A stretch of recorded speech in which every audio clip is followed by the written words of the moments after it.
പ്രപഞ്ചനാഥനായ അള്ളാഹുവിൻ്റെ വിധിവിലക്കുകൾ പാലിച്ച് ജീവിതം തഖ്വ കൊണ്ട് ചിട്ടപ്പെടുത്തണമെന്ന് ആദ്യമായി എന്നോടും തുടർന്ന് നിങ്ങൾ ഓരോരുത്തരോടും ശക്തിയായി ഉപദേശിക്കുന്നു, വസിയത്ത് ചെയ്യുന്നു.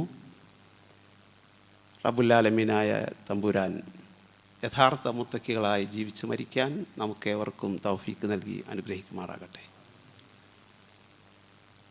പലവിധ പ്രയാസങ്ങളാൽ, രോഗം കൊണ്ടും സാമ്പത്തിക പ്രയാസങ്ങൾ കൊണ്ടുമൊക്കെ കഷ്ടപ്പെടുന്ന എല്ലാവർക്കും അള്ളാഹു ആശ്വാസം നൽകുമാറാകട്ടെ. ഏകദേശം 1.5 വർഷം മുമ്പ് നാം എല്ലാം മനസ്സിലേക്ക് കൊണ്ടുവന്ന ഒരു പ്രയാസം, ഒരു വേദന, അത് ഇന്നും ഫലസ്തീനിൻ്റെ മണ്ണിൽ തുടർന്നു കൊണ്ടിരിക്കുകയാണ്. ആയുധങ്ങളുടെ രൂപത്തിലായിരുന്നു ഇതുവരെ അവർ വേട്ടയാടപ്പെട്ടതെങ്കിൽ അതിനേക്കാൾ ഭീകരമായ രീതിയിലാണ് ഇന്ന് ഫലസ്തീനിലെ കുഞ്ഞുമക്കൾ പോലും ഇരകളായിക്കൊണ്ടിരിക്കുന്നത്.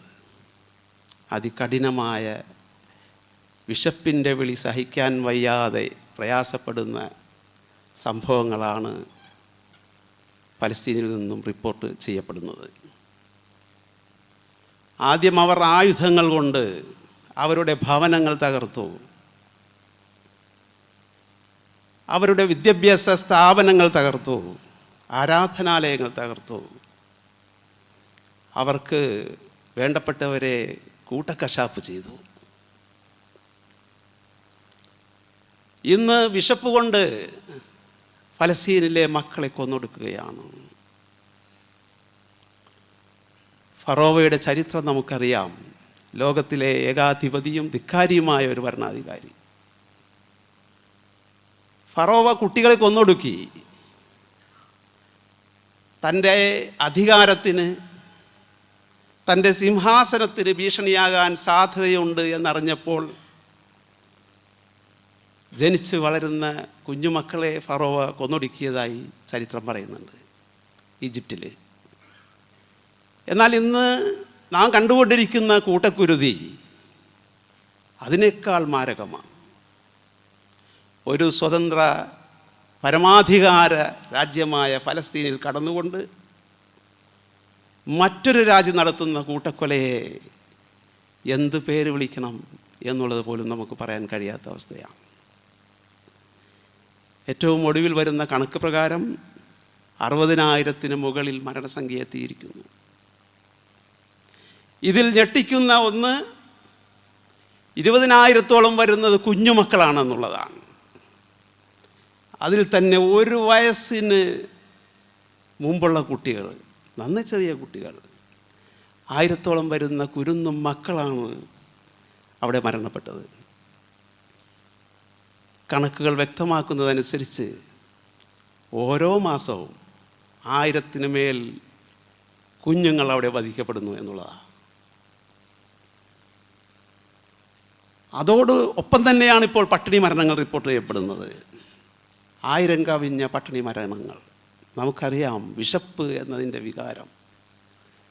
നാം എല്ലാം വിശപ്പ് മനസ്സിലാക്കിയിരിക്കുക നമ്മുടെ നോമ്പ് കാലത്താണ്.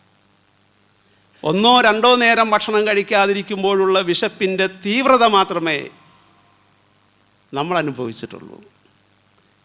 എന്നാൽ ദിവസങ്ങളോളം പട്ടിണി കിടന്ന് മെലിഞ്ഞൊട്ടി ശരീരം ശോഷിച്ച കുരുന്നുമക്കൾ ഫലസ്തീനിൽ മരണത്തിന് കീഴടങ്ങുമ്പോൾ നിസ്സഹായരായ അവരുടെ ഉമ്മമാർ പറയുന്ന വാക്കുകൾ നാം കേട്ടതാണ്. ചെറിയൊരു ബാലൻ, ചെറിയൊരു ബാലിക, റസാൻ അബൂ സാഹിറിൻ്റെ മൃതശരീരം കയ്യിൽ വച്ചുകൊണ്ട് അതിൻ്റെ ഉമ്മ പറയുന്നു, നിനക്ക് വായിൽ വെച്ച് തരാൻ എൻ്റെ കയ്യിൽ ആഹാരമുണ്ടായിരുന്നില്ല കുഞ്ഞെ, എനിക്കെൻ്റെ സങ്കടം സഹിക്കാൻ കഴിയുന്നില്ല, നീ എൻ്റെ കൺമുന്നിൽ കണ്ണെടുക്കുന്നത് നിസ്സഹായയായി കണ്ടിരിക്കാൻ മാത്രമേ എനിക്ക് കഴിഞ്ഞിട്ടുള്ളൂ എന്ന് വിലപിക്കുന്ന സംഭവം ഫലസ്തീനിൽ നിന്നും റിപ്പോർട്ട് ചെയ്യപ്പെടുകയാണ്. ഇവിടെ ഫലസ്തീനിൻ്റെ ചരിത്രമായാലും ലോകത്തിൻ്റെ ഏത് കോണിൽ നടക്കുന്ന ഇസ്ലാമിനും മുസ്ലിങ്ങൾക്കുമെതിരെയുള്ള ഇത്തരത്തിലുള്ള മുഴുവൻ ചരിത്രങ്ങളും എടുത്ത് പരിശോധിച്ചാൽ നമുക്ക് കാണാൻ കഴിയും, അവിടെയൊക്കെ തന്നെ മുതലാളിത്തവും സാമ്രാജ്യത്വവും സയണിസവും ഫാസിസവും കൈകോർക്കുന്നതായി നമുക്ക് കാണാൻ കഴിയും. കേവലം ഏതെങ്കിലും ഒരു വിഭാഗമല്ല. എതിർചേരിയിൽ മുസ്ലിമാണോ ഇസ്ലാമാണോ എങ്കിൽ നമ്മൾ ഒറ്റക്കെട്ടാണ്. അവിടെ മുതലാളിത്തം സയണിസവുമായി കൈകോർക്കുന്നു, സാമ്രാജ്യത്വം കൈകോർക്കുന്നു, ഫാസിസവും കൈകോർക്കുന്നു. ഇതാണ് നമുക്ക് ലോകത്തിൻ്റെ വിവിധ ഭാഗങ്ങളിൽ നിന്ന് നമുക്ക് കാണാൻ കഴിയുന്നത്. ഇവിടെ ഫലസ്തീനിൻ്റെ ഒരു ഇസ്രായേൽ എന്ന തെമ്മാടി രാഷ്ട്രം രൂപീകൃതമായതിൻ്റെ ഒരു ചരിത്രം പശ്ചാത്തലം നമ്മൾ മനസ്സിലാക്കുന്നത് ഉചിതമാണ്. നമുക്കൊക്കെ അറിയാവുന്നതാണ്, 1880 മുമ്പ് ഫലസ്തീൻ മേഖലയിൽ ഒരൊറ്റ ജൂതൻ പോലും ഉണ്ടായിരുന്നില്ല. 1917 ജൂതന്മാർക്ക് വേണ്ടി ഒരു രാഷ്ട്രം സ്ഥാപിക്കണമെന്ന ചിന്ത ഉടലെടുക്കുന്നത്. അതിന് ചുക്കാൻ പിടിക്കുന്നത് സാമ്രാജ്യത്വ ശക്തിയായ ബ്രിട്ടനായിരുന്നു. അതിൻ്റെ കാരണം ലോകത്തിൻ്റെ വിവിധ പ്രദേശങ്ങളിൽ ചിതറിക്കിടക്കുന്ന ജൂത സമൂഹം ആ രാജ്യത്തിന് സുരക്ഷാ ഭീഷണി ഉയർത്തുന്ന ഒരു സാഹചര്യത്തിൽ ബ്രിട്ടൻ ഉൾപ്പെടെയുള്ള സാമ്രാജ്യത്വ ശക്തികൾ ആലോചിക്കുന്നു, ഇവർക്ക് മാത്രമായി ഒരു രാഷ്ട്രം ഉണ്ടാക്കണമെന്ന്. അതിൻ്റെ അടിസ്ഥാനത്തിൽ അർജൻറ്റീന, ചിലി, ഉഗാണ്ട മുതലായ പ്രദേശങ്ങളാണ് ആദ്യ പരിഗണനയിൽ വന്നത്. എന്നാൽ ജൂതന്മാർ ഫലസ്തീൻ മേഖല ചോദിച്ചു വാങ്ങുകയായിരുന്നു. അതനുസരിച്ച് ഒരു ജൂതരാഷ്ട്രം സ്ഥാപിതമാവുകയാണ്. ഇവിടെ ഈ ഒരു കൃത്യത്തിൽ സാമ്രാജ്യത്വ ശക്തികൾ ലക്ഷ്യമിട്ട പ്രധാനപ്പെട്ട 4 കാര്യങ്ങളിൽ ഒന്ന്, ഇവരുടെ ശല്യം ഒഴിവാക്കുക, തങ്ങളുടെ രാജ്യത്ത് നിന്ന് ഈ ജൂതശല്യം ഒഴിവാക്കുക. മറ്റൊന്ന്, മുസ്ലിം രാജ്യത്തിൻ്റെ ഹൃദയഭാഗത്ത് അവരുടെ ശത്രുവിനെ കുടിയിരുത്തുക. ഇതായിരുന്നു മറ്റൊരു ഗൂഢലക്ഷ്യം.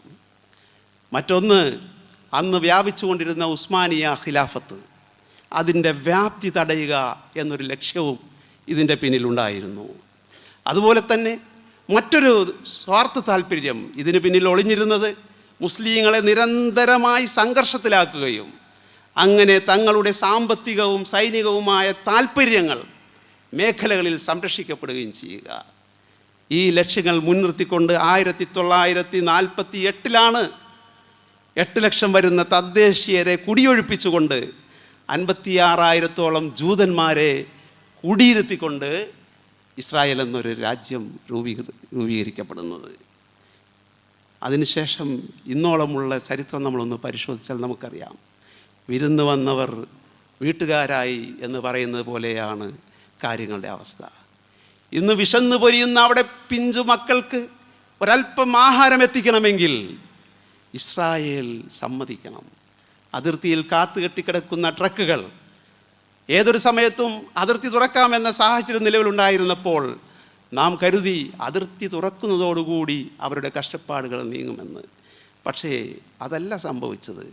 അതിർത്തികൾ തുറന്നു, പക്ഷേ അവിടെ എത്ര ട്രക്കുകൾ അങ്ങോട്ടേക്ക് പോകണം, എത്ര ഭക്ഷണം അവിടെ വിതരണം ചെയ്യണം, അത് ഈ തീരുമാനിക്കുന്നത് ഇസ്രായേലാണ്.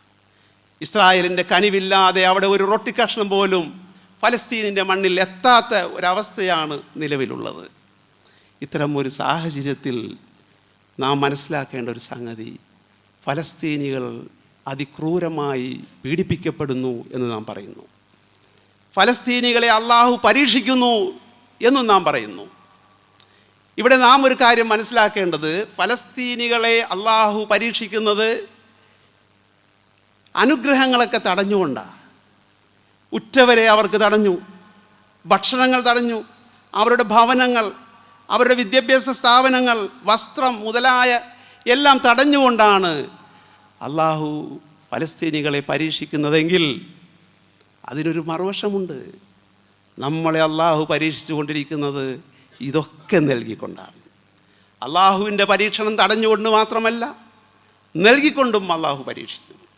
നമ്മളെ അള്ളാഹു പരീക്ഷിച്ചു കൊണ്ടിരിക്കുന്നത് എല്ലാ ഭൗതിക സൗകര്യങ്ങളും നമുക്ക് വേണ്ടി അള്ളാഹു ഒരുക്കി തന്നു. സാമ്പത്തികമായ നമുക്ക് വളർച്ച നൽകി, നമുക്ക് വേണ്ട വിധത്തിൽ ആഹാരം നൽകി, ആവശ്യത്തിനും അതിലധികവും വസ്ത്രങ്ങൾ അള്ളാഹു നമുക്ക് നൽകി. അതുപോലെ നമ്മുടെ ബന്ധുമിത്രാദികൾ, നമ്മെ സ്നേഹിക്കുന്ന, നമുക്ക് വേണ്ടി എന്തും ചെയ്യാൻ തയ്യാറുള്ള ബന്ധുമിത്രാദികൾ, സഹപ്രവർത്തകർ, അയൽവാസികൾ, നാട്ടുകാർ, ഇതൊക്കെ തന്നെ അള്ളാഹു നൽകിയിരിക്കുന്നു. ഇതൊക്കെ തന്നെ അള്ളാഹുവിൻ്റെ പരീക്ഷണമാണ്.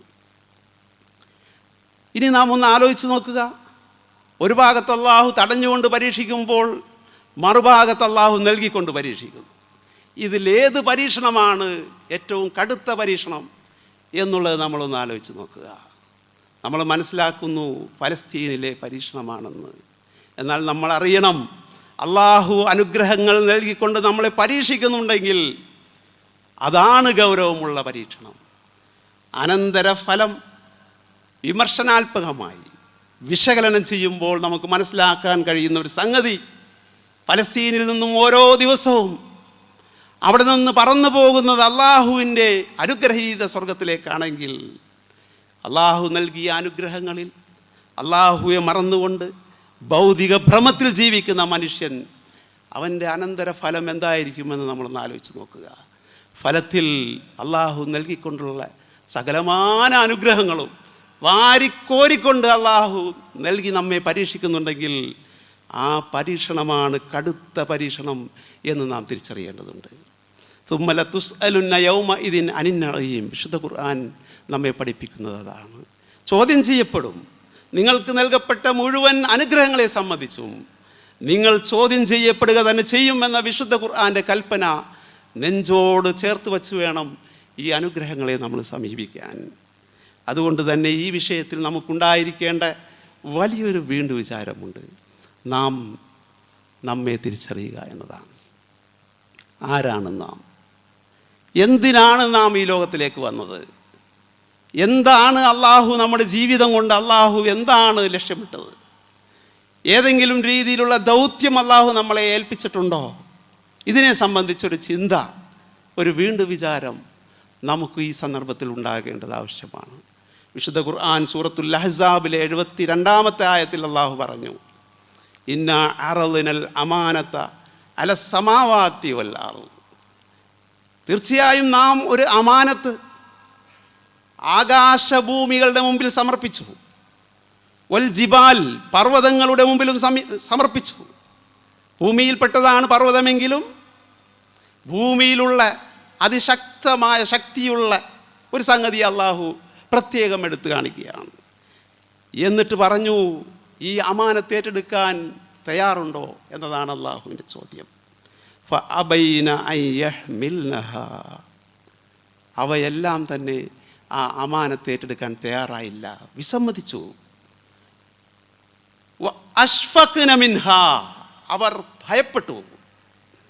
അള്ളാഹു വച്ച് നീട്ടിയ ഈ അമാനത്തിനെ ഏറ്റെടുക്കുന്ന വിഷയത്തിൽ ആകാശഭൂമികൾ ഭയപ്പെട്ടു.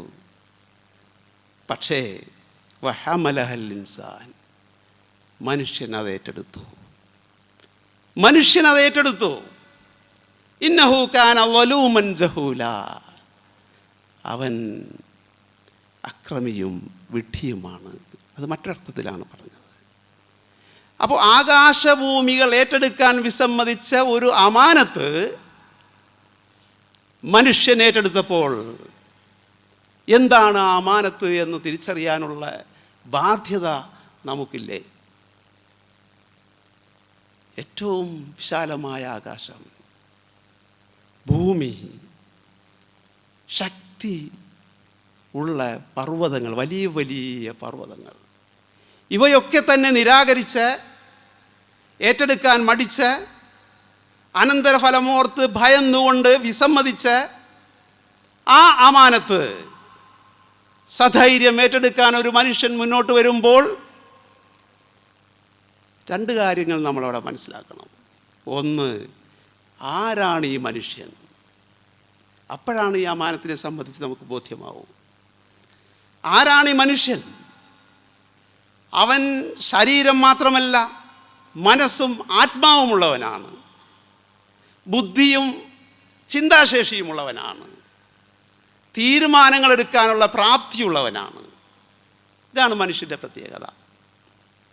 ഇതര ജീവജാലങ്ങളിൽ നിന്നും നമ്മെ വ്യത്യസ്തമാക്കുന്നതും ഇതാണ്. ബുദ്ധിയും വിവേകവുമുള്ള മനുഷ്യൻ. നമുക്ക് ചില കാര്യങ്ങളിൽ അള്ളാഹു സ്വാതന്ത്ര്യം നൽകിയിട്ടില്ല. നാം ജനിച്ച നാട് നമ്മുടെ തീരുമാനപ്രകാരമല്ല. ഏത് നാട്ടിൽ ജനിക്കണമെന്ന സ്വാതന്ത്ര്യം അള്ളാഹു നമുക്ക് നൽകിയിട്ടില്ല. നമ്മുടെ വീട് നാം തിരഞ്ഞെടുത്തതല്ല. നമ്മുടെ ദേശമോ നമ്മുടെ ഭാഷയോ നാം തിരഞ്ഞെടുത്തതല്ല. ഏത് കാലഘട്ടത്തിലാണ് നാം ജീവിക്കേണ്ടത് നമ്മുടെ അഭിപ്രായം ചോദിച്ചല്ല അത് അള്ളാഹു ചെയ്തത്. നമ്മുടെ രൂപം എന്തായിരിക്കണം, നാം ആണായിരിക്കണമോ പെണ്ണായിരിക്കണമോ, ആരായിരിക്കണം നമ്മുടെ മാതാപിതാക്കൾ, നമ്മുടെ മക്കളായിക്കൊണ്ട് ആരൊക്കെ വരണം, അവരുടെ ഭാവി എന്താണ്, ഇത്തരം കാര്യങ്ങളിലൊന്നും തന്നെ അള്ളാഹു നമുക്കൊരു സ്വാതന്ത്ര്യവും നൽകിയിട്ടില്ല. ഒരാൾക്കും അതിൽ ചോയ്സ് ഇല്ല. അത് മുഴുവൻ അള്ളാഹുവിൻ്റെ തീരുമാനം. എന്നാൽ പ്രപഞ്ചനാഥനായ അള്ളാഹു ചില കാര്യങ്ങളിൽ നമുക്ക് സ്വാതന്ത്ര്യം നൽകി. നാം എന്ത് കാണണം നമ്മളാണ് തീരുമാനിക്കുക. നാം എന്ത് പറയണം, നാം എന്ത് തിന്നണം, നാം എന്ത് കുടിക്കണം, എന്ത് ധരിക്കണം, ഈ ഭൂമിയിൽ എങ്ങനെ ജീവിക്കണം, ഇത് തീരുമാനിക്കാനുള്ള സ്വാതന്ത്ര്യം അള്ളാഹു നമുക്ക് നൽകി. അപ്പോൾ സ്വാതന്ത്ര്യം നൽകപ്പെട്ട ഒരു വിശിഷ്ട സൃഷ്ടിയാണ് മനുഷ്യൻ. ആ മനുഷ്യൻ തൻ്റെ ഇരുകരങ്ങളും നീട്ടിക്കൊണ്ട് റബ്ബിനോട് പറഞ്ഞു, ഞാൻ തയ്യാറാണ് ആ അമാനത്ത് ഏറ്റെടുക്കാൻ. എന്താണ് ആ അമാനത്ത്? അള്ളാഹു നൽകിയ സ്വാതന്ത്ര്യം, അള്ളാഹു നമുക്ക് നൽകിയ സ്വാതന്ത്ര്യം. ആ സ്വാതന്ത്ര്യത്തിൽ അള്ളാഹു ചില നിയന്ത്രണങ്ങൾ വച്ചു. ഇസ്ലാമിൻ്റെ സാങ്കേതിക ഭാഷയിൽ അതിന് ശരീഅത്ത് എന്ന് പറയും. ആ ശരീഅത്തനുസരിച്ച് അള്ളാഹുവിൻ്റെ ഇഷ്ടാനിഷ്ടങ്ങൾ അനുസരിച്ച് അള്ളാഹുവിന് വിധേയപ്പെട്ട് അള്ളാഹുവിനെ അനുസരിച്ച് അള്ളാഹുവിന് അടിമപ്പെട്ട് ഞാൻ ജീവിച്ചോളാം. ഇതാണ് ആ അമാനത്ത്.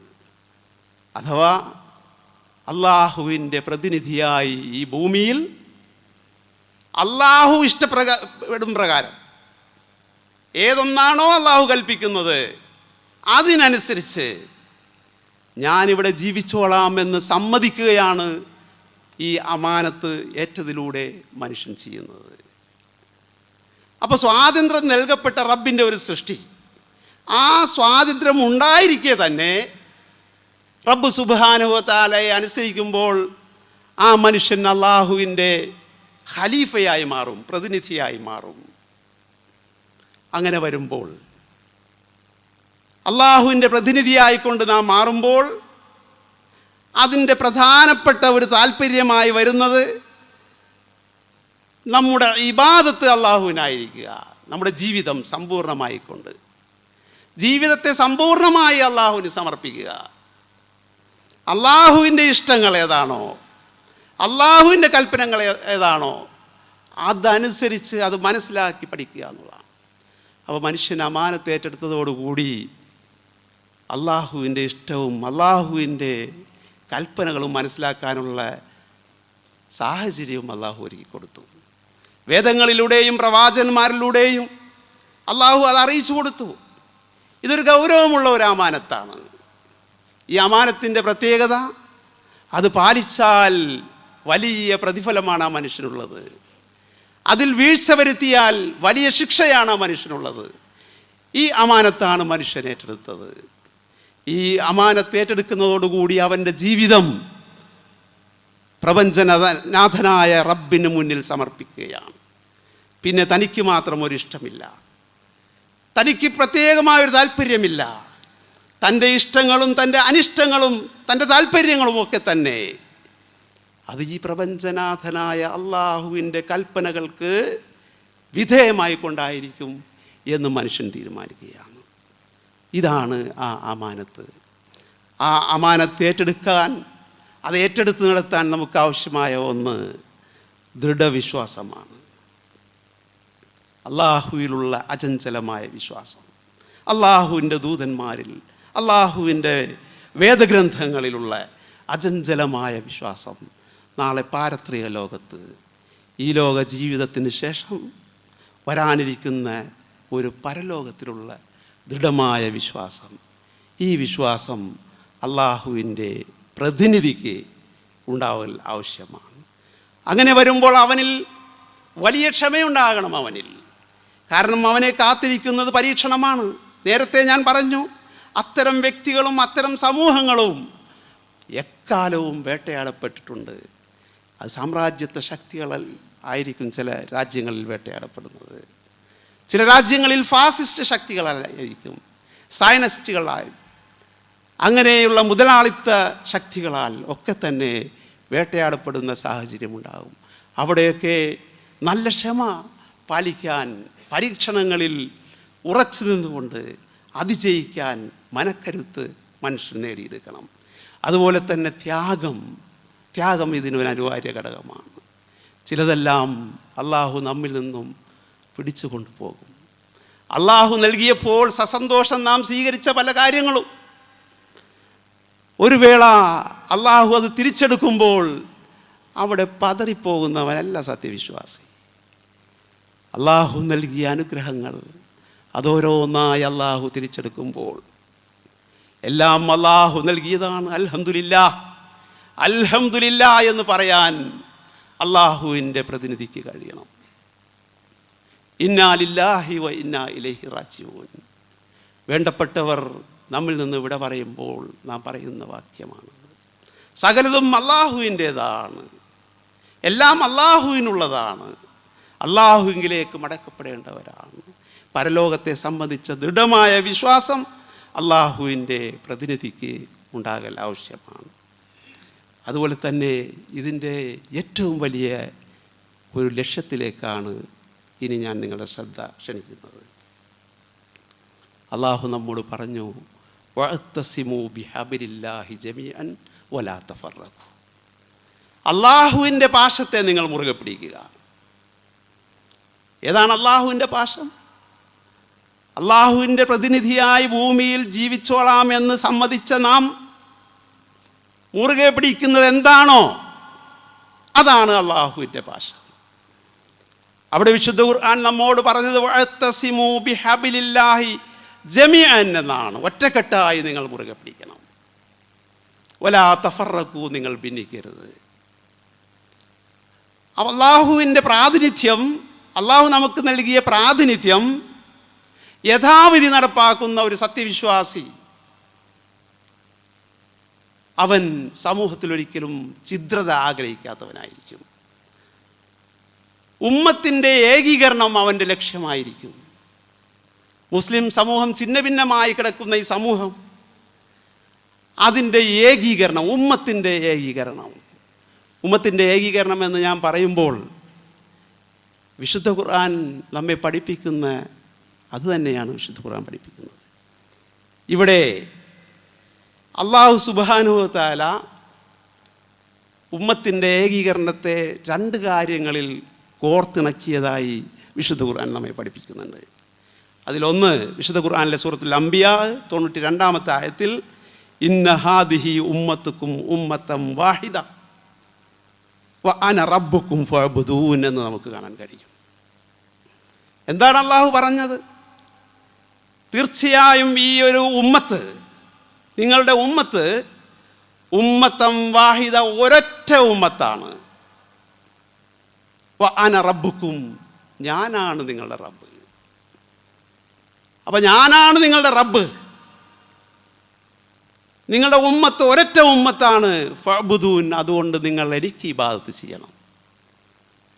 അപ്പോൾ നിങ്ങളുടെ ഇബാദത്തിൻ്റെ ഒരു താല്പര്യം കൂടിയായി വരുന്നു ഈ ഉമ്മത്തിൻ്റെ ഏകീകരണം എന്നുള്ളത്.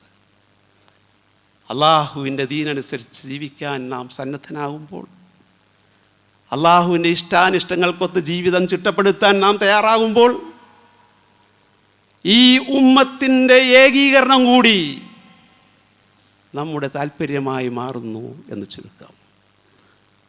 സൂറത്തുൽ മുഅ്മിനൂനിൽ 52-ാമത്തെ ആയത്തിൽ ഇതേ ആശയത്തിൽ അള്ളാഹു പറഞ്ഞൊരായത്ത്, വ ഇന്ന ഹാദിഹി ഉമ്മത്തുക്കും ഉമ്മത്തം വാഹിദത്തൻ വ അന റബ്ബുക്കും ഫത്തഖൂൻ.